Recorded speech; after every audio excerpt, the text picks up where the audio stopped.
Mais parfois, la famille se fait justice elle-même.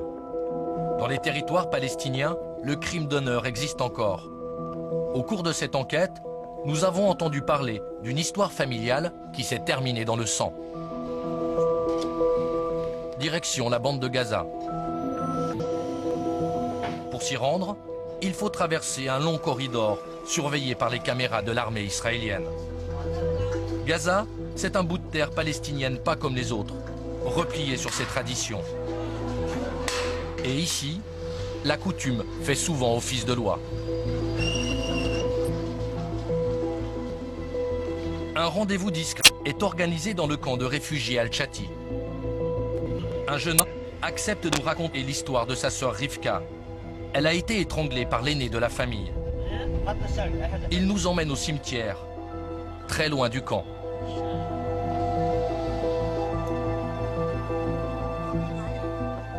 Rivka est enterrée depuis 10 jours et il peine à retrouver sa tombe.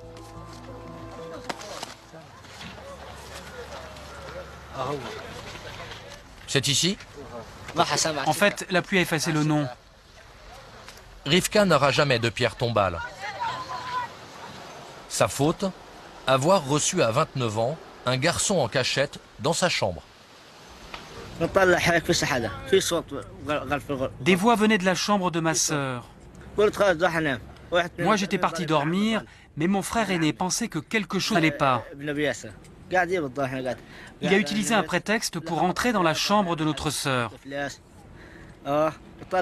Au début, il n'a rien vu. Mais avec son pied, il a senti que quelqu'un se cachait sous son lit. Un homme. Il fallait tuer notre sœur, parce que ce type ne voulait pas l'épouser. En plus, il racontait partout leur liaison. Il a tout avoué et elle aussi. Bien sûr, je suis triste. Je l'imagine encore à la maison. Mais bon, elle l'a bien cherché. Pour le clan, Rivka n'est pas la victime, c'est la coupable. D'ailleurs, dans le code pénal qui régit toute la Palestine, un texte de loi donne l'impunité aux criminels lorsqu'il s'agit d'une affaire de moralité. On peut lire: celui qui surprend sa femme ou l'une de ses sœurs en pleine fornication avec un homme et qu'il les tue ou les blesse, les deux, ou l'un d'entre eux, peut être acquitté. En clair, les hommes ont le droit de vie et de mort sur les femmes de leur famille.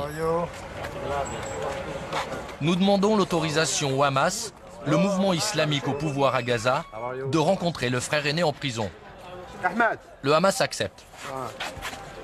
Pour la première fois, une caméra occidentale entre dans ce lieu. Les gardiens nous amènent le prisonnier.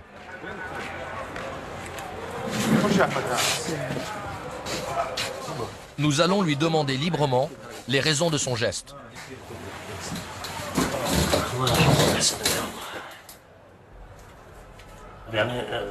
Comment avez-vous décidé de la tuer? C'est une décision prise en famille?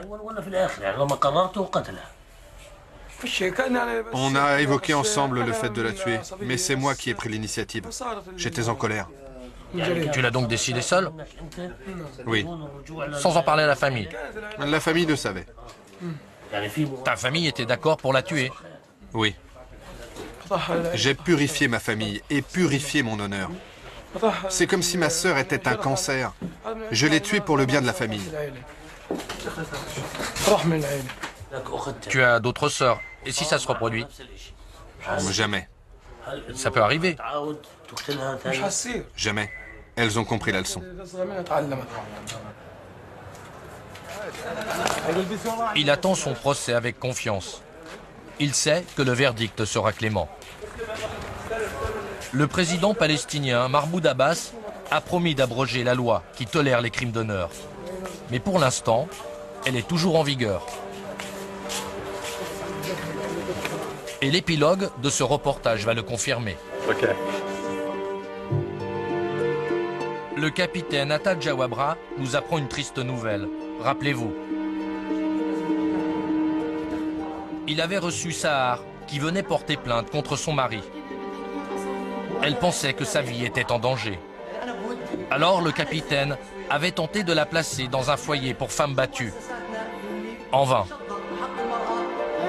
Elle n'avait pas eu d'autre choix que de rentrer chez elle. Et aujourd'hui, Sahar est morte.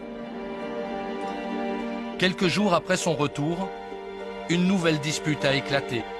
Omar, son mari, l'a jetée du 4e étage. Le capitaine a pourtant tout fait pour éviter cette tragédie.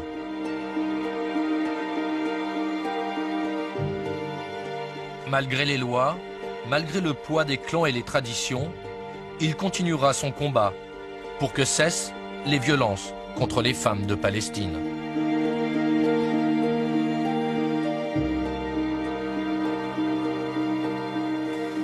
Quelques nouvelles depuis le tournage de ce reportage de Gilles Jacquier.